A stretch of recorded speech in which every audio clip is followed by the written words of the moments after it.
we are going to be learning how to draw hearts like the Chris Uphues hearts that you saw in the first video.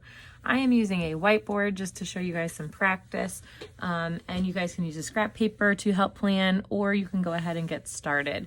But essentially, a lot of kids will say, I already know how to draw a heart, and that's totally fine. But for the kids that don't, basically you make two rainbow lines that are connected, and then you bring them down to a point. So that's kind of how we teach the kids how to make a basic heart. Either one is fine. For your drawing for me today, I want you guys to think about composition. Composition is how your whole paper comes together and how things are balanced overall. So I want you guys to use big hearts, medium hearts, and small hearts in your composition and think about how you're going to be balancing those out. So if you do the rainbow top, and then you kind of round those out and bring down your hearts, okay? You might want to add some other ones. So if you have one over here, maybe you have another medium heart over here. And again, you can use either method, but then you might want to think about, okay, now I've got this diagonal piece. What can I add down here? And how are you balancing out your paper? Think of it like a scale. You don't want everything on one side. You want to balance the paper overall. You can also do what's called overlapping, and we've talked about this in class when we did our candy canes. So instead, to do overlapping, you want to pretend that one heart is in front of the other. To do this, we just make our line stop behind the other one, and it looks like this heart is in front of that heart. And you can do that all throughout. And you can decide which is in front and which is in the back. Okay, so think about your heart composition. The next step is that you can create your faces. So I had the sheet on the slides that looks like this. You can use that for examples, or of course you can create your own. But you want to start to give your hearts some cute little faces. Most of them start with some circles, and how you color them in is up to you.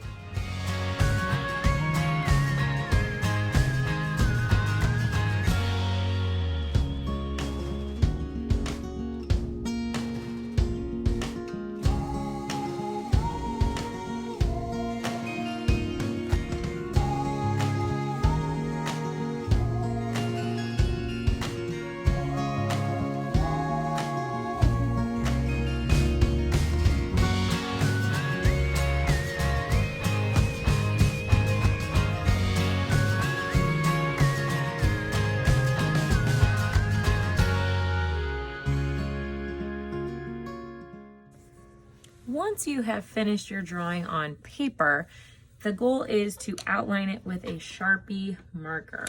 Now, you have to use a Sharpie marker for this part if you're going to be painting. If you have water and Q-tips at home, that will work. If you have water and paintbrush, that will work for our painting, because we're going to be painting with marker. But if you're going to get your paper wet at all, you're going to need to use a Sharpie for this part of your project. So this step, you want to outline every part that you drew in pencil with that Sharpie marker. Now I'm going to show you how to do marker coloring that turns into paint. The goal is to use a water-soluble marker. I'm using Mr. Sketch here at school, but you can absolutely use Crayola, and then sometimes Crayola works better. So any kind of marker at home is great, but remember, not the Sharpie, because the Sharpie is permanent. So that's why we use the Sharpie to outline over our pencil. If you don't have a Sharpie, that's okay. You'll just keep your pencil hearts and then still use your marker. So the goal is to outline your heart, and you want to go over it at least 2 times. And you're just going to go around the outside edges of your heart at least how many? 2 times. How many? At least 2. Okay. Once you have your two, you can take a Q-tip or a paintbrush. I have a little cup of water here, and you're going to get that paint a little wet, and then you can, or I'm sorry, the marker wet, and as you bring it into the white part of your heart, you can see you can actually go right on top of that Sharpie, and it makes no difference because Sharpie is permanent. And you're just gonna wet that marker, and once it's wet, if you keep pulling it in, it will kind of show a shade of green inside your heart or whatever color it is that you're using. So you can kind of see, and as it dries, it's easier to see as well. Definitely want to be doing this in the kitchen or around things that aren't going to get destroyed, but it is water soluble, so it will wash out. And mine do go beyond the little black marker, and that is okay.